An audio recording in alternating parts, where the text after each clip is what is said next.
Bonjour tout le monde, bienvenue à cette séance régulière du mois de juillet 2020. Ça me prendrait un proposeur pour la séance qui est tenue à huis clos par visioconférence. Alors, attendu, tu voulais pas annoncer des décès, Yvon? Oui, ben, je vais le faire à l'ordre du jour. Ah, OK. Alors, attendu le décret numéro 177-2020 du 13 mars 2020 qui a déclaré l'état d'urgence sanitaire sur tout le territoire québécois pour une période initiale de 10 jours. Attendu les décrets subséquents qui prolongent cet état d'urgence jusqu'au 8 juillet 2020. Attendu que l'arrêté ministériel numéro 2020-049, daté du 4 juillet 2020, offre désormais la possibilité de tenir une séance publique si les mesures sanitaires sont respectées en vertu du décret numéro 689-2020, daté du 25 juin 2020. Attendu la difficulté de procéder dans un aussi court délai à la convocation citoyenne et à l'organisation de la salle du Conseil conformément aux 10 décrets. En conséquence, je propose de tenir la présente séance à huis clos et de permettre la participation des membres du Conseil et de la directrice générale et secrétaire trésorière par visioconférence. Ça va pour tout le monde? Oui, d'accord. Parfait, noté. Avant d'adopter l'ordre du jour, je voudrais qu'on y inscrive le décès de M. Daniel Lucier, un résident du secteur de la Héronnière qui est décédé dernièrement, un résident d'Eastman. De même que face à, comme notre rituel des autres réunions, de tenir une minute de silence pour M. Lucier.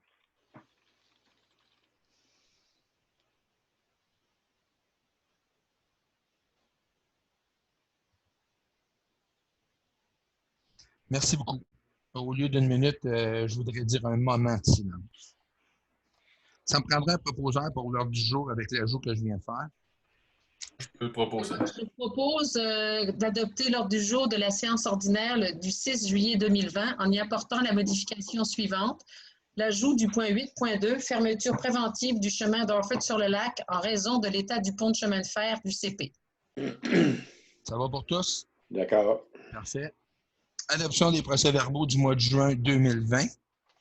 Je propose d'adopter les procès-verbaux de la séance ordinaire du 1er juin 2020 et de la séance extraordinaire du 15 juin 2020 avec dispense de lecture, copie de ceux-ci ayant été dûment distribués à tous les membres de ce conseil avant la tenue des présentes.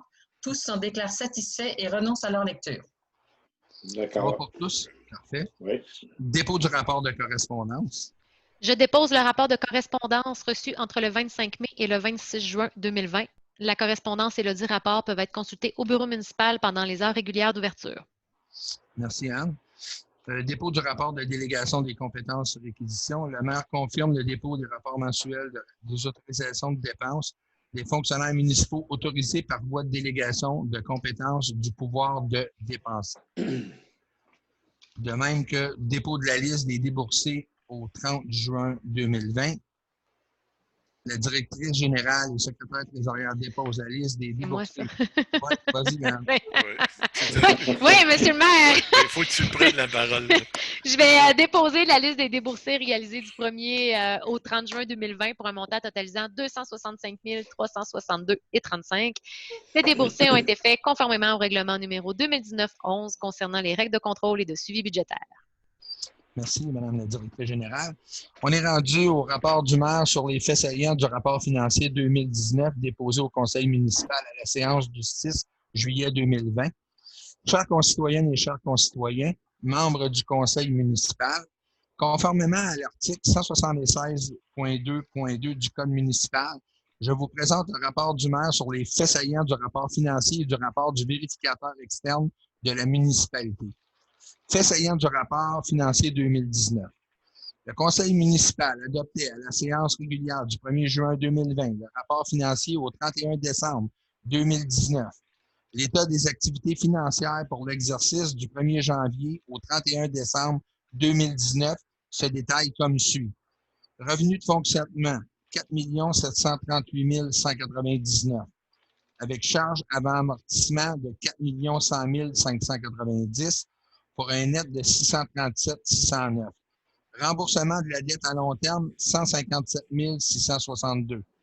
Affectation des excédents accumulés, 22 726 pour un excédent des activités de fonctionnement pour l'année de 2019 de 502 673 Excédent accumulé non affecté au 31 décembre 2018, 687 250. Redressement pour l'année 2016 à 2018 avec les dossiers du PIQN, 424 208 Excédent accumulé non affecté au 31 décembre 2018 après 1 111 458. Affectation de l'année 2019, on a affecté pour 132 323.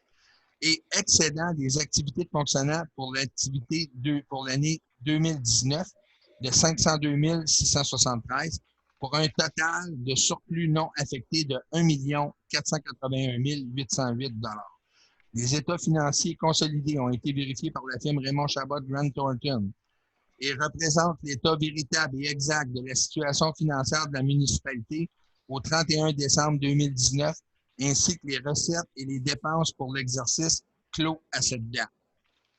Réalisation 2019, administration, intégration du logiciel PG Méga GES pour la gestion financière et la taxation, achat de 2 génératrices portatives, loisirs, culture, parc, terrain de jeu et tourisme, continuité de l'aménagement du sentier du Vertembre, travaux de pavage de la piste cyclable, installation d'une station de récupération de vélos, la Bici-Borne, achat de 7 supports à vélo, 8 tables à pique-nique et 4 bancs avec dossier et une quarantaine de chaises adirondelles.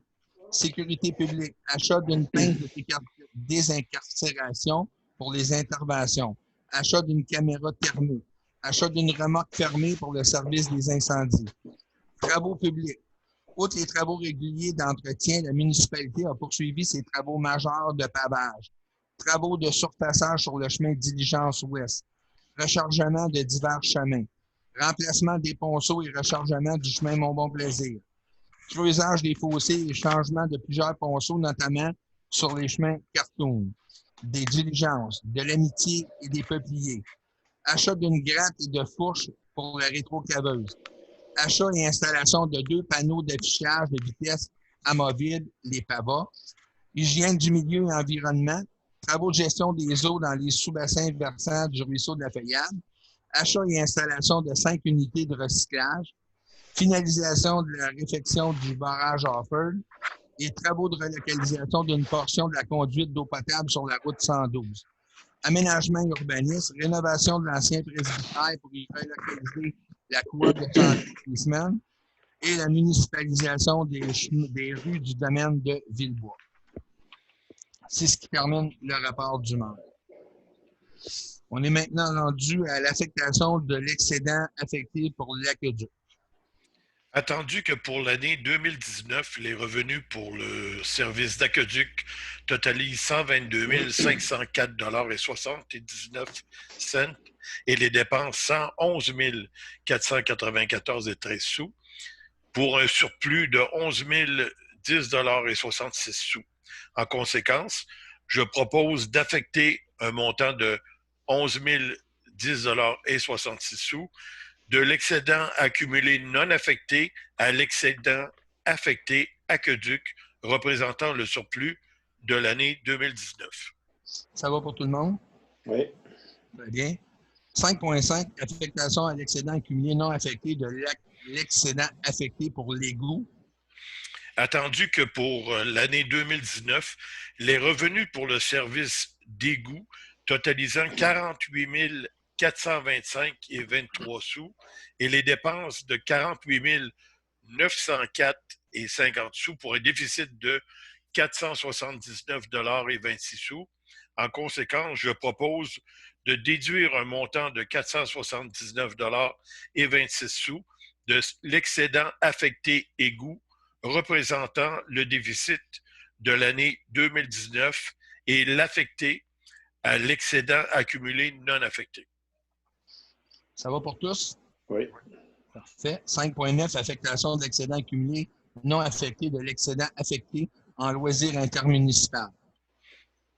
Entendu que pour l'année 2019, les revenus du comité intermunicipal comité intermunicipal de loisirs totalisent 12 734,91 $ et les dépenses 13 590,55 $ pour un déficit de 855,64 $. En conséquence, je propose de déduire un montant de 855,64 $ de l'excédent affecté loisirs intermunicipal représentant le déficit de l'année 2019 et l'affecté à l'excédent accumulé non affecté. Ça va pour tout le monde? Oui. Parfait. 5.7, modification de la résolution 2020-05-110 relative à l'acquisition de modules de contrôle de l'automate pour l'usine de filtration. Attendu de la résolution 2020-05-1, c'est 110, relative à l'acquisition du module de contrôle de l'automate pour l'usine de filtration pour un montant de 5 354,26 $ avant les taxes. Attendu que le montant total de la facture s'élève plutôt à 6 086,99 $ avant les taxes. En conséquence, je propose de modifier la résolution 2020-010 afin d'affecter le surplus de l'ACADUC au paiement de la somme totale de 6 086,99 $ avant les taxes. Ça va pour tout le monde? On confirme que c'est bien la modification de la résolution 2020-05-110, juste pour bien l'enregistrer. Merci. Merci. 5.8, adoption de la politique de direction des ressources humaines 2020-2025. Et attendu la pertinence de mettre à jour la politique de direction des ressources humaines en vigueur depuis 2014 déjà, attendu qu'un comité de travail ait été formé du maire, des membres du conseil et de la direction générale et de représentants des employés pour revoir certaines dispositions en comparant avec d'autres municipalités de taille semblable, attendu que la nouvelle politique est bonifiée d'une grille salariale à partir de laquelle seront fixés annuellement les taux horaires de l'ensemble des employés municipaux afin d'assurer l'équité organisationnelle, attendu qu'il y a lieu de bonifier certains taux horaires jugés inéquitables en vertu de la dite grille salariale, attendu que les crédits budgétaires requis sont suffisants pour couvrir cet ajustement salarial. En conséquence, je propose d'adopter cette politique de direction des ressources humaines de la municipalité d'Eastman pour les années 2020 à 2025, dont copie est jointe au présent pour en faire partie intégrante, de fixer également l'échelon pour l'année 2020 de l'ensemble des employés et cadres intermédiaires municipaux et finalement, de bonifier les taux horaires jugés inéquitables par rapport aux échelons fixés de certains employés et cadres intermédiaires, et ce, à compter de ce jour. Ça va pour tout le monde? Oui. Parfait. 5.9, maintien de la subvention 2020 aux correspondances d'Eastman. Entendu la décision du Conseil de suspendre le deuxième versement de la subvention 2020 des correspondances d'Eastman, le temps d'obtenir une reddition de compte final des revenus dégagés et des dépenses encourues, malgré l'annulation de l'édition 2020, résolution 2020-05-106, attendu que l'organisation a présenté les informations demandées sous la forme d'un budget révisé, démontrant que la subvention municipale sert à payer certaines dépenses fixes maintenues malgré la pandémie et le confinement, attendu que malgré l'annulation de l'événement qui devait se tenir du 6 au 9 août prochain, l'organisation a fait preuve de créativité et d'originalité pour maintenir le dialogue, offrir du contenu de qualité et briser l'isolement des personnes confinées durant la pandémie, notamment grâce au projet Semer le bonheur et le concours d'écriture L'Interlettre, attendu que l'organisation entend réaliser plusieurs autres projets virtuels au cours de l'été pour offrir malgré tout l'expérience littéraire à distance, attendu que l'organisation offre à la municipalité une excellente visibilité dans le cadre de l'ensemble de ses activités. En conséquence, je propose de maintenir l'entièreté de la subvention 2020 aux correspondances d'Eastman et de verser le montant résiduel de 9 750 $ au 20 juillet 2020. Je sais qu'il y en a parmi vous, je pense, qui vont demander de prendre le vote, fait que je prendrai le vote. Quels sont ceux qui sont en faveur d'accorder la subvention? Carole Boivin. Maurice Séguin. Nathalie Lemaire. Et quels sont ceux qui sont contre? Heidi Fortin. Patrick McDonald. OK. Donc, il est convenu d'accorder la subvention à 3 votes pour contre 2 votes contre. Oui, moi, j'aimerais ça justifier pourquoi que je suis contre et aussi qu'on l'inscrive au procès-verbal faut comprendre que la subvention de 19 500 correspond à 2 types de subventions. On verse 14 500 $ pour aider à couvrir les dépenses fixes de l'organisme et 5 000 $ supplémentaires servant de levier pour obtenir 5 000 $ de la MRC puis 5 000 $ du Conseil d'art et lettres du Québec pour tenir les correspondances sur des semaines dans d'autres municipalités. Ni la MRC, ni le CALC n'ont versé cette subvention cette année. Pourquoi Eastman verse cette somme puisque ce poste budgétaire n'a encouru aucune dépense?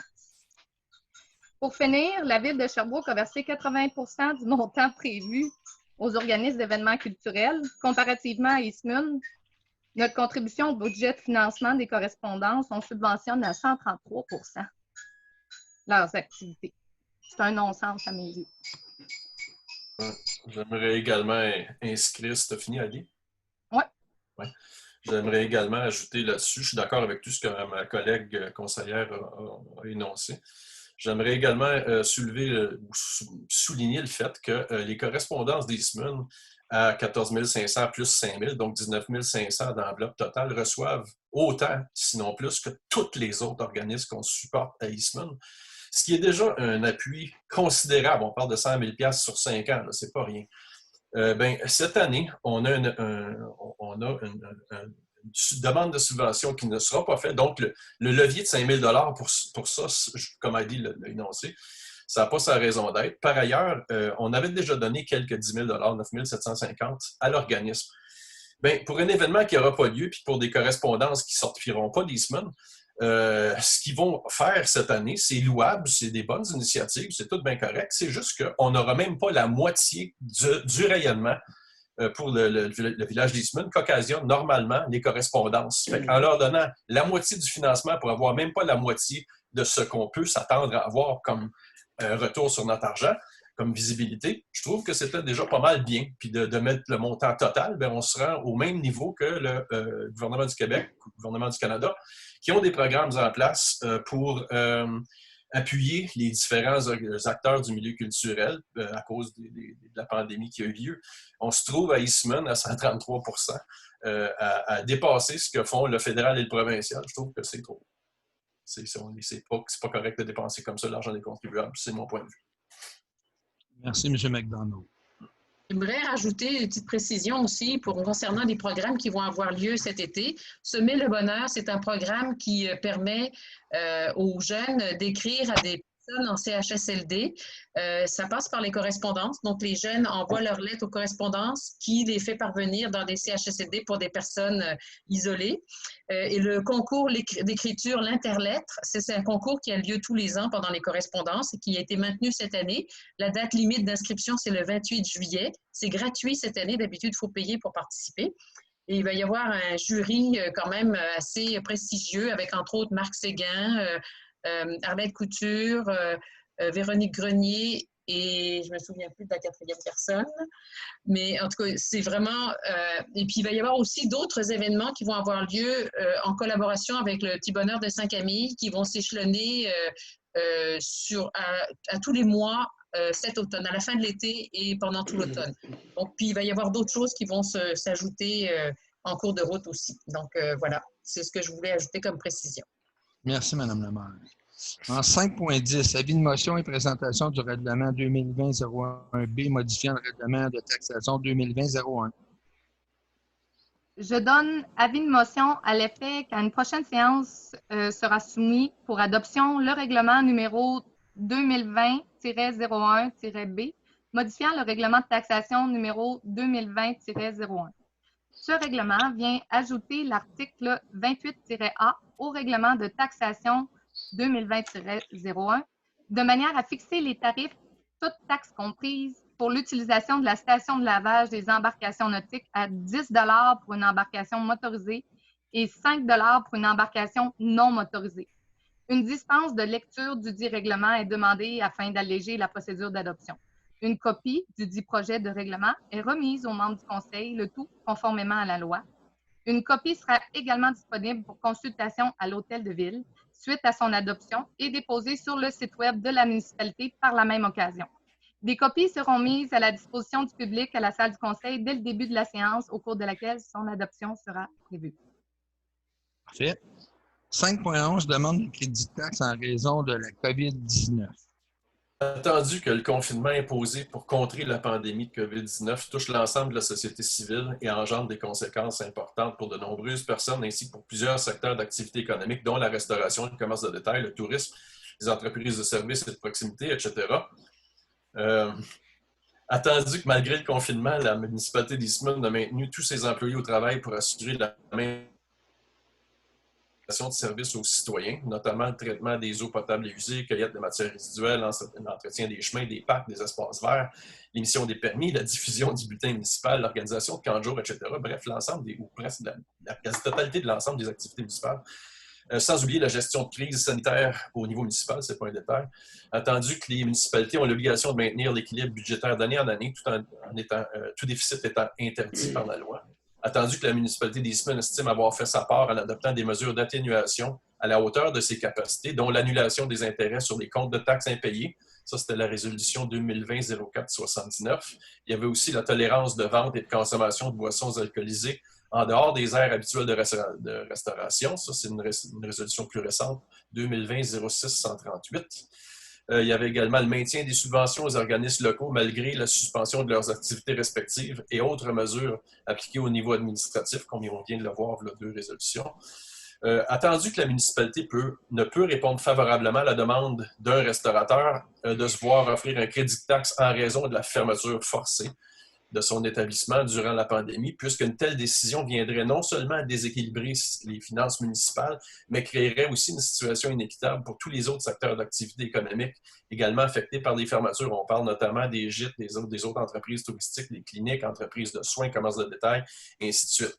En conséquence, je propose de refuser la demande de crédit de taxe municipale de la part de ce restaurateur. Ça va pour tout le monde? Oui. Parfait. 5.12, mandat pour le montage et l'impression du bulletin municipal, le trait d'union. Attendu la proposition du Reflet du Lac de prendre en charge le montage et l'impression du bulletin municipal, le trait d'union, afin de diversifier ses sources de revenus dans un contexte où ce secteur d'activité est précaire.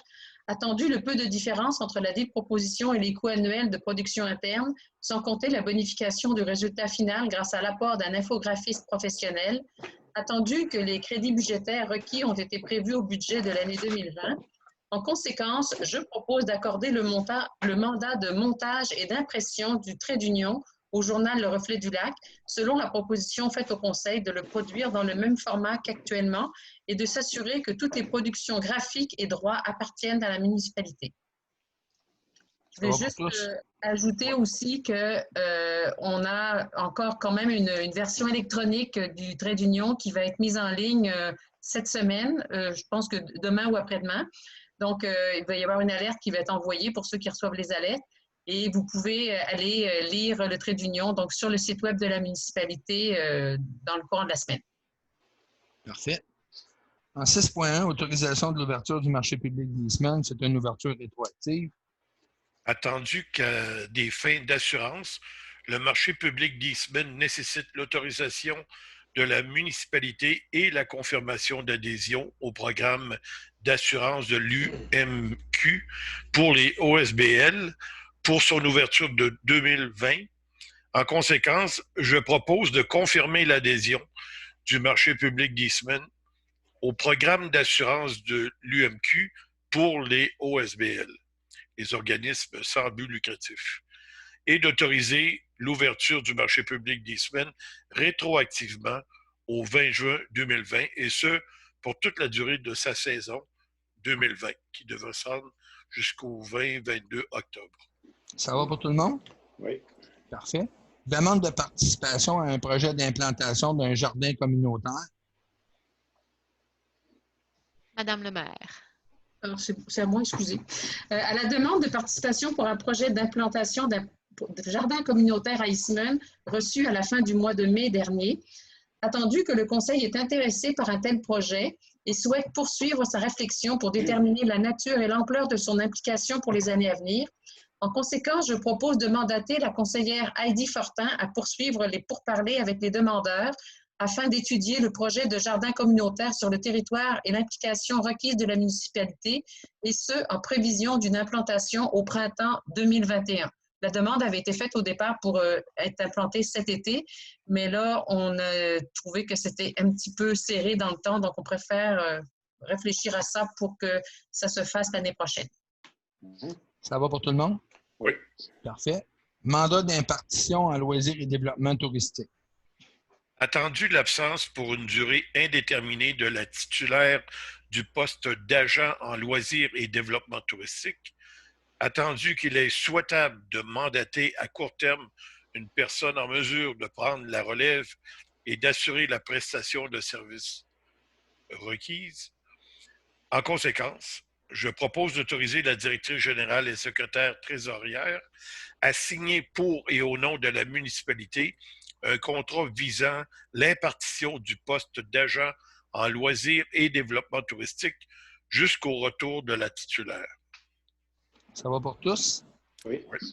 7.1, acceptation du rapport annuel de mise en œuvre du schéma de couverture de risque en sécurité incendie 2019 de la MRC de Memphremagog.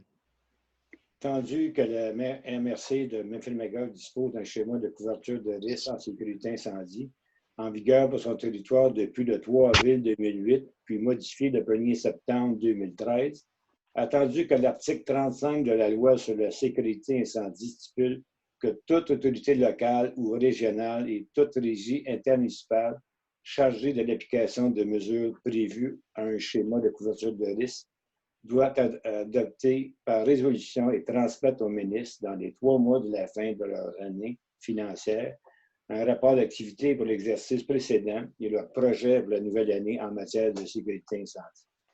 Attendu que le Conseil de la MRC a adopté lors de la séance du 18 mars dernier le rapport annuel de la mise en œuvre du schéma de couverture de risque pour le service d'incendie pour l'année 2019 est transmis à l'édit rapport au ministère de la Sécurité publique. Attendu que le ministère de la Sécurité publique demande que chacune des municipalités visées par le rapport annuel de la MRC adopte le rapport qu'elle a produit et a transmis à la MRC. En conséquence, je propose d'accepter le rapport annuel déjà transmis à la MRC au regard de la mise en œuvre des actions prévues par le schéma de couverture de risque d'incendie de la MRC Memphremagog pour l'année 2019. Ça va pour tous? Oui. Parfait. En 7.2, adoption de la mise à jour du plan municipal de sécurité civile. Attendu l'entrée en vigueur du règlement sur les procédures d'alerte et de la mobilisation et les moyens de secours minimaux pour protéger la sécurité des personnes et des biens en cas de sinistre, attendu que la municipalité d'Eastman a mis à jour son plan municipal de sécurité civile pour y inclure des dispositions réglementaires exigées. En conséquence, je propose d'adopter la mise à jour du plan municipal de sécurité civile dont copie est jointe au présent pour en faire partie intégrante et d'acheminer une copie de la présente résolution à la sécurité civile de l'Estrie. Ça va pour tous? Oui. Oui. Parfait. En 7.3, mise en place d'une garde de premiers répondants en contexte de crise et sinistre attendu. Alors, entendu les conséquences des changements climatiques sur l'intensité et la fréquence des anomalies météorologiques engendrant des situations de crise et de sinistre, attendu le souci du Conseil de voir son service de sécurité incendie répondre rapidement et efficacement aux appels d'urgence dans de telles situations, attendu la proposition du directeur du service de sécurité incendie de mettre en place une garde lorsque les conditions météorologiques le justifient.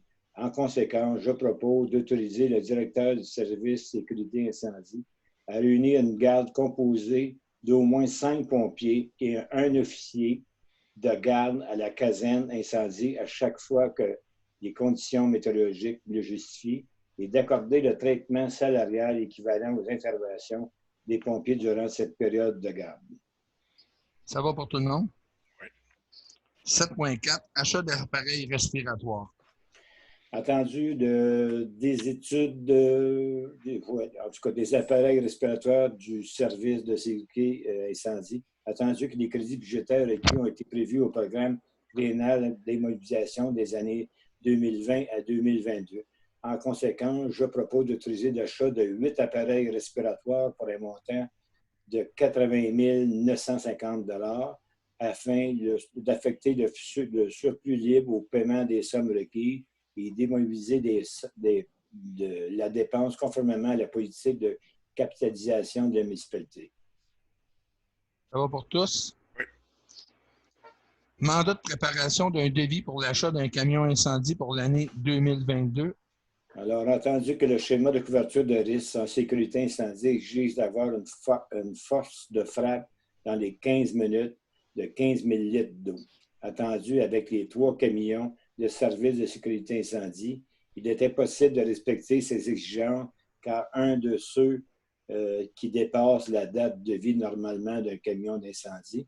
Alors, en conséquence, je propose de mandater le directeur du service de sécurité incendie à faire préparer un devis pour l'acquisition en 2022 d'un camion incendie permettant d'atteindre la cible du schéma de couverture de risque et de sécurité incendiaire. Parce que juste pour ajouter, M. le maire, à ce moment-là, quand on sort pour le feu, on ne couvre pas les 15 000 litres de litres. On est obligé de faire appel à d'autres services d'incendie aux alentours de nous autres pour venir en aide, pour compléter le nombre de quantités d'eau pour le service d'incendie. Pour obtenir la force de frappe. Et voilà. OK. Ça va pour tous? En 7.6, modernisation des systèmes d'alarme des bâtiments municipaux. Attendu la nécessité de procéder à la modernisation des systèmes d'alarme de certains bâtiments municipaux, étant donné la vétusté de ceux-ci. En conséquence, je propose de mandater Alarme Technofeu, Inc. à l'installation de 4 systèmes d'alarme vol et centrales IP cellulaires, conformément à la soumission datée du 24 avril 2020, le tout pour un montant estimé à 5 946,40 $ avant les taxes. Parfait. C'est bon pour tous? Oui. OK. En 7.7, demande relative à l'amélioration du comportement routier en zone scolaire, la route 112. Attendu que la Sûreté du Québec a mis en branle à la demande de la municipalité une approche stratégique en résolution de problèmes relativement à la zone scolaire située sur la route 112. Attendu que des données ont été recueillies par la municipalité concernant le nombre et la vitesse des véhicules circulant dans le secteur grâce à l'installation d'un panneau d'affichage de vitesse amovible, le PAVA, durant les mois de janvier et février dernier. Attendu que les résultats démontrent que le comportement des automobilistes circulant dans le secteur est généralement conforme et sécuritaire. Attendu que la SQ conclut que des améliorations peuvent être apportées à court terme afin d'améliorer la visibilité de la zone scolaire, poursuivre la sensibilisation et prévenir les excès de vitesse dans ce secteur névralgique de la municipalité en raison de la présence de l'école primaire et du centre de la petite enfance. Attendu que l'autorisation du ministère des Transports est requise pour ce faire. En conséquence, je propose de demander au MTQ d'installer sur les poteaux existants situés de part et d'autre de la zone scolaire des panneaux de signalisation supplémentaires, à savoir un panneau zone scolaire et un panneau amende doublée. De procéder au marquage de la vitesse directement sur l'asphalte à l'entrée de la zone de 50 en direction ouest, provenance de Magog. De mandater le service des travaux publics à réaliser une deuxième phase de comptabilisation des données de circulation dans le secteur en y installant le PAVA à temps pour la rentrée des classes en septembre prochain et ce pour une durée minimale de 6 semaines et de demander à la SQ de poursuivre sa présence sur place afin d'évaluer les retombées des mesures mises en place sur le comportement des automobilistes. En passant, en 6 semaines, il a passé presque 30 000 véhicules au mois de janvier et février. C'est juste pour vous dire que de la circulation en avant de l'école, on en a. C'est même pas en période estivale. Non. Ça va pour tous? Oui. Parfait. On va continuer de suivre ce dossier-là parce que quand ils sont rendus à faire une ASRP, c'est vraiment parce qu'ils ont constaté une problématique à laquelle on va travailler conjointement avec eux pour essayer d'amener le MTQ à apporter des correctifs. En 8, travaux publics, voirie, bâtiments et espaces verts. 8.1, octroi du contrat de réhabilitation de chaussée et pavage du chemin Mont-Bon-Plaisir. Attendu l'appel d'offres public lancé sur le système électrique d'appel d'offres en vue d'accorder le contrat de réhabilitation de la chaussée pavage du chemin de Mont-Plaisir. Entendu qu'au terme de la démarche, 3 soumissions conformes ont été déposées, à savoir, dont Centra Incorporé au montant de 562 999 086 sous, Eurovia Québec Construction, 561 401 et 30 sous, et Pavage Masca Incorporé au montant de 537 67 et 7 sous. Entendu que les crédits budgétaires requis ont été prévus pour le programme triennal de mobilisation pour l'année 2020. En conséquence, je propose d'accorder le contrat de la réhabilitation de la chaussée et du pavage du chemin Mont-Plaisir à Pavage Masca Incorporé au montant de 537 567 et 7 sous avant les taxes et d'affecter le règlement 2020-02 décrétant les dépenses des mobilisations et un emprunt de 1 463 955 pour en payer le coût au paiement des sommes requises. Ça va pour tous? Parfait. Hygiène du milieu et environnement. Monsieur le maire, on a ajouté une résolution 8.2. 8.2.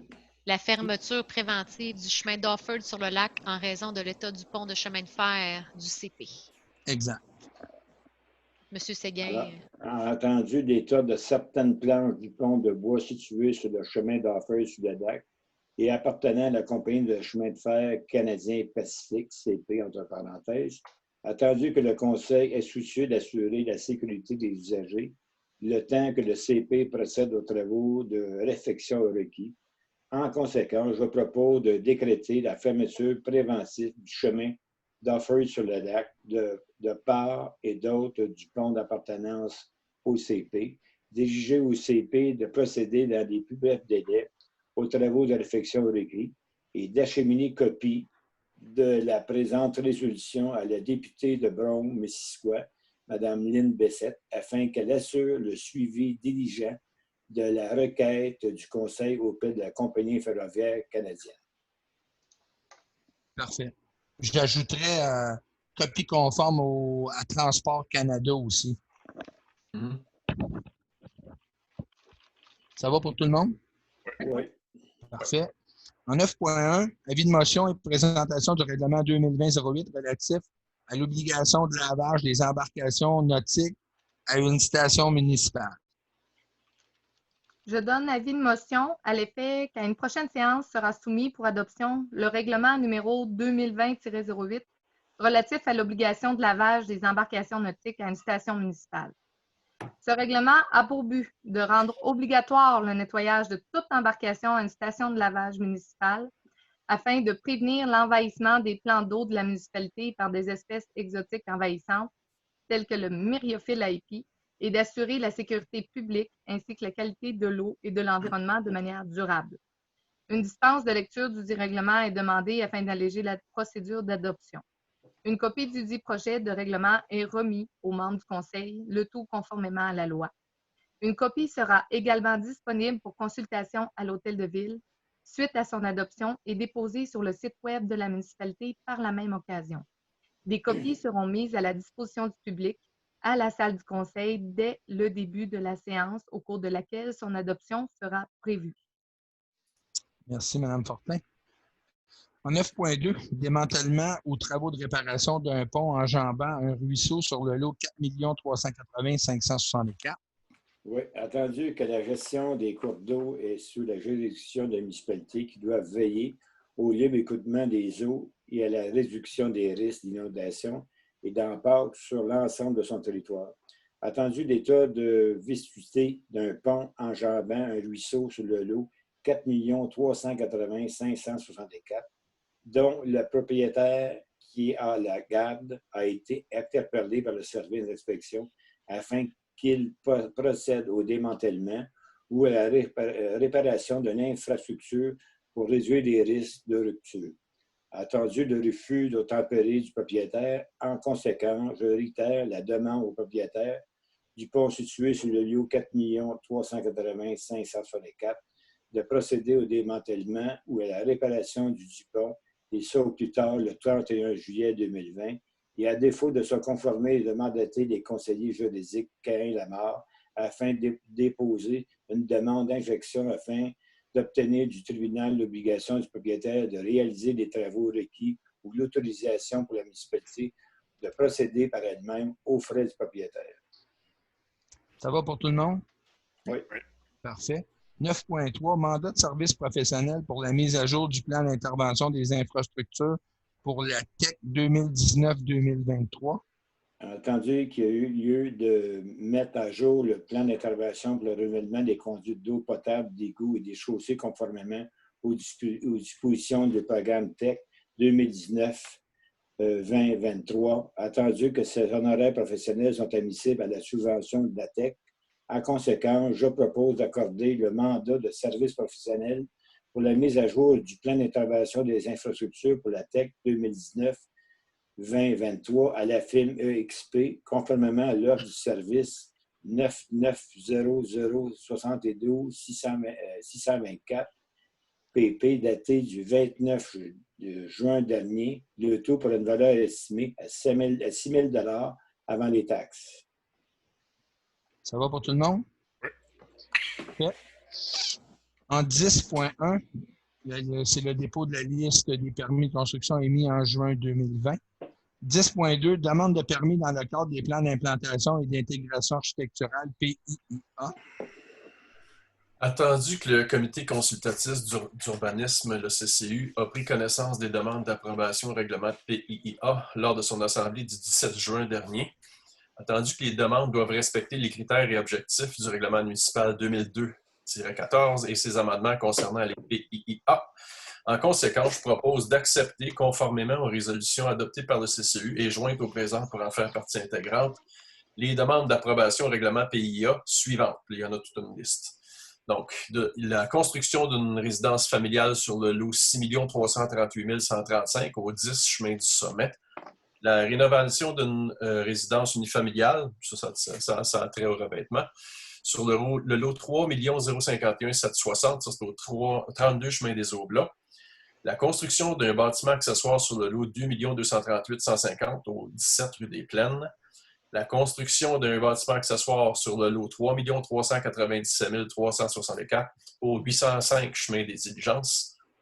La rénovation d'un bâtiment principal, il s'agit ici de la toiture, sur le lot 3 353 362 au 12 chemin de la Corde. La construction d'une résidence unifamiliale sur le lot 4 379 639 au 870 rue principale. La rénovation d'un bâtiment principal, ici il s'agit de la galerie puis de la porte d'entrée, sur le lot 4 380 356 au 70 rue Martin. La rénovation d'un bâtiment principal, ici il s'agit de la toiture, sur le lot 4 379 839 au 269 rue du Pré. La construction d'une résidence unifamiliale sur le lot 6 338 135, ça c'est au 900 chemin des Diligences. La construction, il en reste encore une couple. La construction d'une résidence unifamiliale sur le lot 6 346 003 au 119 rue de Villebois. Il y a cependant une condition, c'est que la toiture soit de couleur noire pour s'harmoniser avec le reste du bâtiment, puis qu'il n'y ait pas d'éclairage de corniche tel que montré sur les photos soumises, parce que quand les gens nous montrent des exemples de revêtements ou de matériaux ou de ce qu'ils entendent faire comme rénovation, dans ce cas ici, c'est une photo, disons, stock photo qui nous a été soumise, puis on y voyait des dispositifs d'éclairage qui ne sont pas conformes à la réglementation. Ça fait qu'on a ajouté la condition pour qu'il n'y ait aucun équivoque. Il en reste 3. La modification d'une enseigne sur le lot 4 380 207 au 12 rue Lapointe, ça c'est la 15 Pop, conditionnellement à ce que la nouvelle enseigne soit de même dimension que l'actuelle. La rénovation d'un bâtiment principal, il s'agit de la peinture et de la toiture, sur le lot 4 380 080 au 261 rue principale, conditionnellement à ce que la partie visible de la fondation soit repeinte d'une couleur qui s'agence avec la partie de fondation qui est en pierre naturelle, soit dans les tons de gris, et que les fascias, gouttières et soffites restent de couleur blanche telles qu'ils le sont présentement.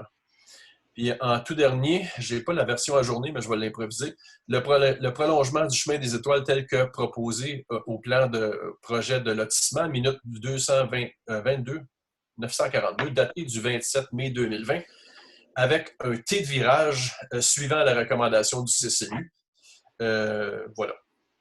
Donc, je propose d'accepter conformément aux résolutions adoptées par le CCU et jointes au présent pour en faire partie intégrante, et conditionnellement à ce que les cadrages de fenêtres et les fenêtres soient de même couleur que ceux de la maison, les demandes d'approbation au PIA suivantes.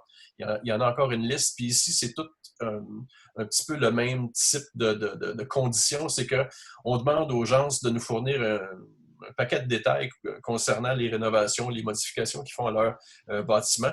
Puis des fois, il y en a qui oublient de nous fournir un élément ici et là, notamment les cadrages de fenêtres, par exemple. Donc, pour ne pas retarder indûment les demandes de ces gens-là, on dit, conditionnellement à ce que vos rallonges ou vos agrandissements de bâtiments s'harmonisent avec le bâtiment. Ça va pour tout le monde? Mettez donc les cadrages de la même façon. J'ai ici de 1, 2, 3, 4, 5, 6. Ah non, il y en a 6. Il n'y a pas fini de lire le... Oui, c'est ça.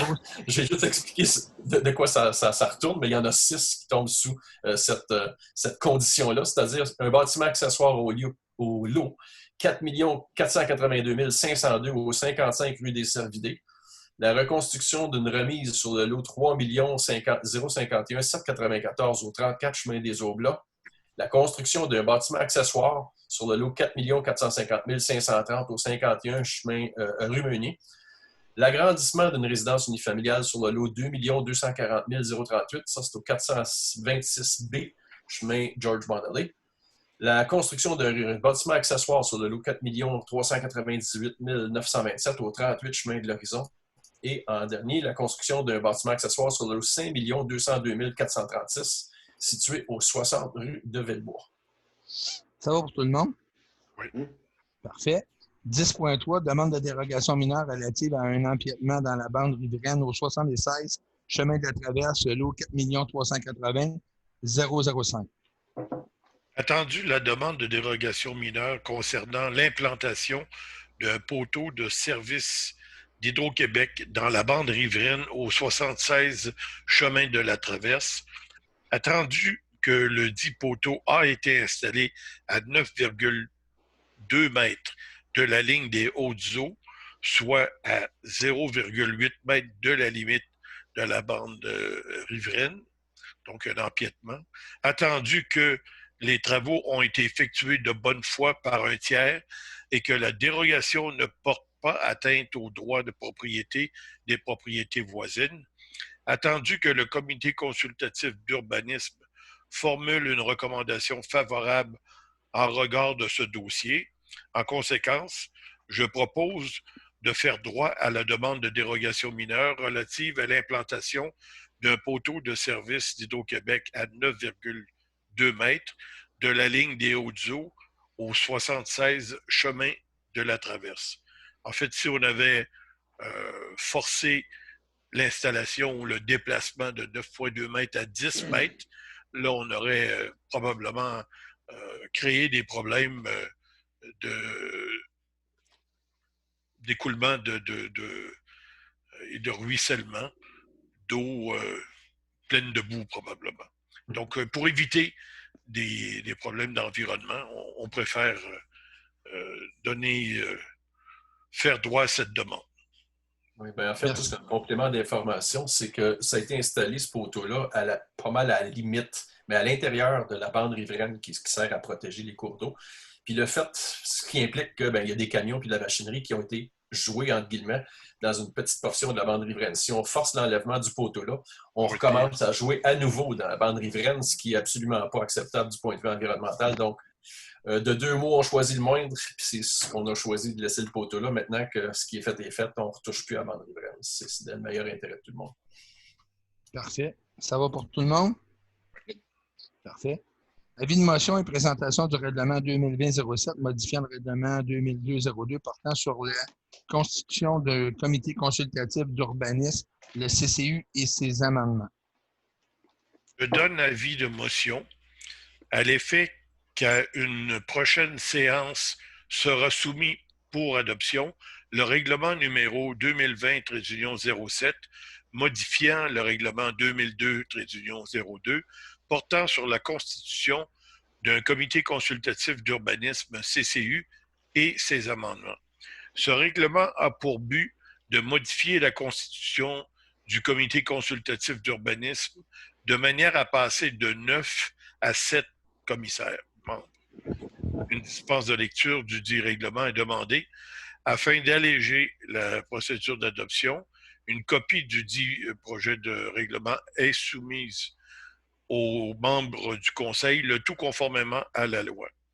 Une copie sera également disponible pour consultation à l'Hôtel de Ville suite à son adoption et déposée sur le site web de la municipalité par la même occasion.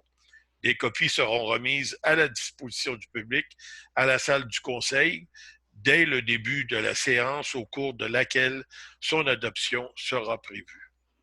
Merci, M. Boivin. En 10.5, acceptation finale de la redevance pour fin de parc et terrain de jeu du projet de développement domiciliaire Kyotera, Pic de l'Ours. Oui, attendu que le Conseil a procédé à la visite de la parcelle de terrain proposée dans le cadre du projet de développement domiciliaire Kyotera, Pic de l'Ours, et qu'il s'en déclare satisfait. En conséquence, je propose d'accepter la redevance pour fonds fin de parc et terrain de jeu du projet de développement domiciliaire Kyotera, Pic de l'Ours, conformément à la résolution 2020-06-135 et d'exiger au promoteur la mise en plan final de la dite parcelle aux fins d'archivage municipal. Ici, encore une fois, pour le bénéfice des gens qui sont moins rompus, disons, comment les choses fonctionnent au municipal. Chaque fois qu'un projet de développement voit le jour puis commence à lotir, on doit avoir un 3 % en argent, un 3 % en terrain. 3 % en argent a été ou sera versé. Puis le 3 % en terrain, il s'agit d'un joli terrain, en fait, en bordure de piste cyclable entre le chemin George Monolly et les limites du parc du Mont Orford, où pourra être aménagé un parc, par exemple, des tables de pique-nique, des emplacements, une sorte de halte. Ça se prête bien à ça parce que c'est sur un petit promontoire, donc c'est un très joli endroit en forêt qui va agrémenter certainement la piste cyclable. Je dois aussi ajouter que le promoteur va mettre dans ses actes notariés de vente de tous les terrains limitrophes à la piste cyclable une disposition qui oblige les gens à ne pas déboiser, à ne pas toucher le dernier 10 mètres du fond de leur terrain qui aboutent à la piste cyclable pour conserver le caractère forestier et agréable de l'endroit. Donc, tout ça ensemble, ça règle le dossier du paiement des fonds fin de parc. Puis, c'est tout à l'honneur du promoteur d'être allé un petit peu au-delà en accommodant une demande qu'il n'avait pas besoin d'accommoder, puis il le fait quand même. On le remercie pour ça.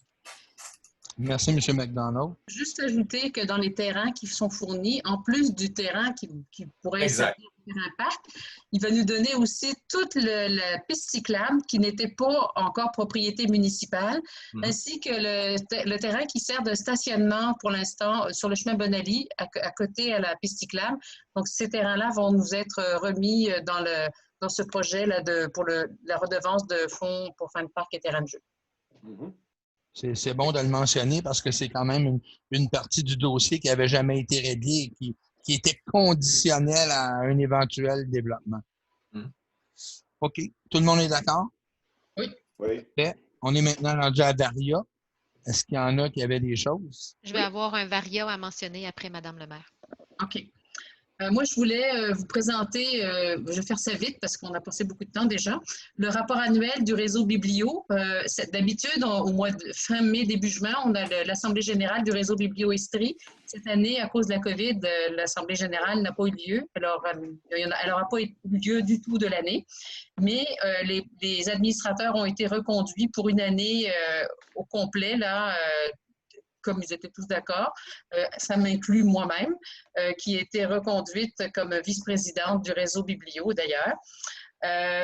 Ensuite, donc, ils nous ont déposé le rapport annuel. Alors, pour vous donner un petit aperçu, en fait, de nombre d'abonnés à Eastman, on est pas mal, on a fait une bonne progression parce qu'on est rendu à 25 % de la population desservie. Ça comprend la population d'Eastman et de Saint-Étienne-de-Bolton. La moyenne de l'Estrie, pour tout le réseau Biblio, c'est 15,2 %, puis nous, on est à 25 %. Donc, c'est vraiment... Puis dans les dernières années, on était autour de 17-19 %. On a une collection totale de 8 900 documents, même un peu plus parce que j'en ai racheté depuis. Donc, plus que la moitié, c'est notre collection locale qui se bonifie chaque année grâce à la subvention du Conseil là, qui donne à peu près 2 000 $ par année pour des achats de nouveautés. On a aussi un nombre d'adultes abonnés de 425 adultes et 79 jeunes. Ça veut dire qu'on a à peu près 15 des abonnés qui sont des jeunes de 14 ans et moins, mais ils empruntent 25 des volumes qui sont empruntés. Donc, ça veut dire que les jeunes qui fréquentent la bibliothèque, là, ben, ils sont très actifs. Aussi, les prêts entre bibliothèques qui avaient été arrêtés pendant tout le temps de la COVID viennent de reprendre et d'année après année, on constate qu'ils sont en constante augmentation. Oui, pour vous donner un aperçu, cette année, en 2019, c'est-à-dire on a placé 528 demandes et on a reçu 407 demandes pour que nous, on envoie nos livres. Et toutes ces demandes ont été positives à 90 à 91 ou 89 mais à peu près 90 Donc, ça veut dire qu'il y a beaucoup d'échanges de livres entre bibliothèques qui se font. Et aussi, les prêts numériques aussi sont en constante augmentation.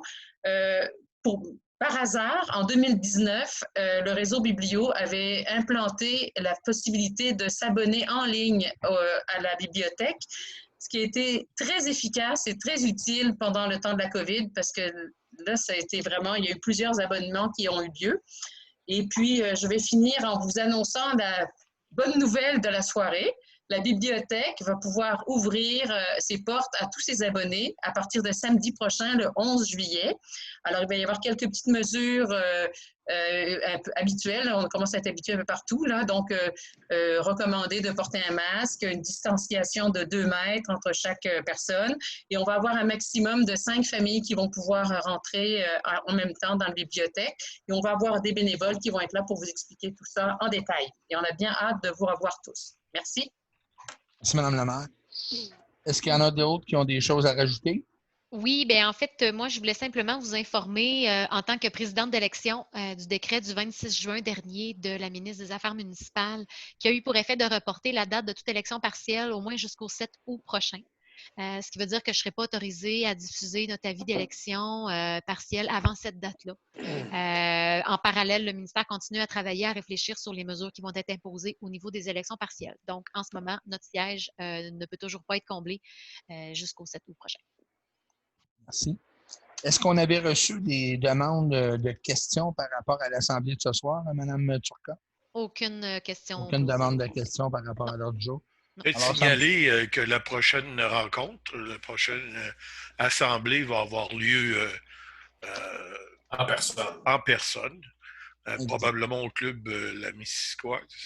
Oui. Si toutes les conditions le permettent, effectivement, là, suite à l'avis qu'on a eu cette fin de semaine du pouvoir de recommencer, je pense que si toutes les conditions s'y prêtent, assurément que nous allons revoir nos citoyens au club La Missisquoise pour la réunion mensuelle du mois d'août. Avec grand plaisir. Oui. Ça me prendrait un proposeur ou une proposeuse. Monsieur le maire, oui. Je voulais parler justement du triste 7e anniversaire de la tragédie de lac Mégantic. Puis des 47 personnes qui sont mortes en 2013. Le chemin de fer parcourt notre municipalité de tout son long. J'espère que le gouvernement continue avec tous les acteurs du milieu municipal à serrer à vis aux compagnies. Puis de notre côté, juste le fait qu'on ait de la misère à les rejoindre pour le pont, qui est leur propriété privée, moi, ça ne me donne pas un sentiment de sécurité très fort envers eux. J'espère qu'on va pouvoir renverser la vapeur. Par ailleurs, il faut peut-être souligner, Mme Fortin, là, si vous venez dans le coin près du pont, justement, il y a des tonnes de taille de chemin de fer d'installer. Ils sont là, prêts à être montés avec des rails. Donc, il y a du travail qui va se faire très bientôt parce que les tailles créosotées, là, on les sent très bien. Puis il y en a, je dirais, une cinquantaine près de la voie ferrée, près d'Offord sur le lac. Là. Passe trop vite en vélo. Oui, mais moi, je les vois. Peut-être qu'il y en a ailleurs. Je n'ai pas vu en passant par les pistes cyclables s'il y en avait ailleurs. Là, mais... Vous avez raison, M. Boivin, parce que je les ai vus à la hauteur de la voie ferrée à Offord. Ils ont travaillé de part et d'autre, à gauche et à droite. De même que quand on croise la voie ferrée avant d'arriver à Magog sur la route 112, ils ont travaillé énormément la semaine passée. Il y a des gros tas de taille qui sont mis un peu partout sur le réseau pour de la réparation. Fait que je pense qu'ils vont s'activer. Dans le fond, là, c'est juste comme on a dit tantôt, de trouver la bonne personne ressource parce que je pense qu'ils vont donner suite à... Ah, absolument, absolument. Beaucoup mieux que MMA. Oui, ben, il y a de l'entretien qui se fait entre le lac Orford et le rond-point. Il y a également des grosses piles de dormage chemin de fer prêtes à être installées. Donc, le CP va sûrement faire des améliorations à leur voie. Ceci étant, ben, il y a des grandes augmentations de volume, du nombre de trains et de volume de wagons. Ça fait que malgré les améliorations, il va falloir garder l'œil ouvert parce que ces mêmes trains-là qui conduisent du pétrole volatile, c'est-à-dire le pétrole ne l'est pas, mais c'est des agents de dilution qu'on leur injecte pour que ça puisse couler. Ben, ça circule toujours à travers nos villages, dont Eastman. Exactement. Ça va pour tout le monde? Oui. Écoutez, Madame la maire, vous proposez... De lever l'Assemblée. Bien, merci. Merci tout le monde de regarder nos diffusions de séance. Bonne soirée. Bonne soirée. Merci.